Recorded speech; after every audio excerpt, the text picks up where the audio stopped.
السلام علیکم ناظرین، آج کی اس ویڈیو میں حضرت علی رضی اللہ تعالیٰ عنہ کی دانائی اور حکمت کا ایک واقعہ آپ کے ساتھ شیئر کروں گی۔ ایک بزم میں کسی نے حضرت علی رضی اللہ تعالیٰ عنہ سے سوال کیا، اے امیر المومنین، کون سے جانور بچے دیتے ہیں اور کون سے جانور انڈے دیتے ہیں؟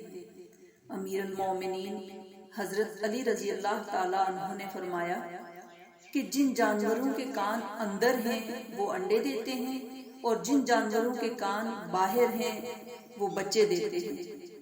وہ آدمی جواب سن کر بیٹھا تو ایک دوسرا آدمی کھڑا ہو گیا اور یہی سوال اس نے بھی دہرایا کہ اے امیر المومنین، کون سے جانور انڈے دیتے ہیں اور کون سے جانور بچے دیتے ہیں؟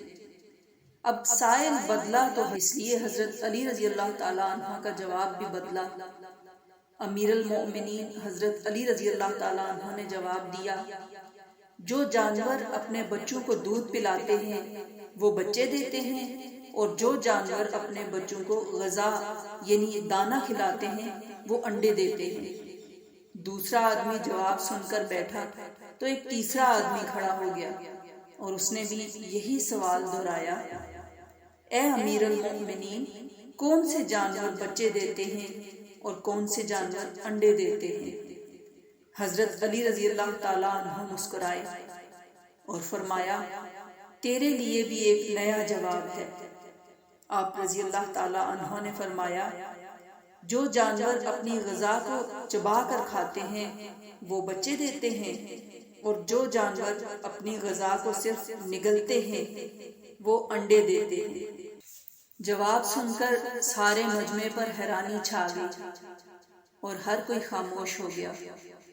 امیر المؤمنین حضرت علی رضی اللہ تعالیٰ عنہ نے فرمایا، خاموش کیوں ہو گئے؟ اگر اب بھی کسی کی تسلی نہیں ہو رہی تو سوال کرو۔ میں ابو طالب کا بیٹا علی تمہیں قیامت تک دعوت دیتا ہوں، تم یہی سوال دہراتے رہو، میں ہر دفعہ تمہیں نیا جواب دیتا رہوں گا انشاءاللہ۔ ناظرین، امید ہے آج کی یہ ویڈیو آپ کو اچھی لگی ہوگی۔ اگر آپ کو میری یہ ویڈیو پسند آئی ہے تو ویڈیو کو لائک کریں، اسے دوستوں کے ساتھ شیئر کریں، کامنٹ باکس میں اپنی رائے کا اظہار ضرور کریں اور انشاءاللہ بہت جلد ایک نئی ویڈیو کے ساتھ آپ کی خدمت میں حاضر ہوں گی۔ تب تک کے لیے اللہ نگہبان۔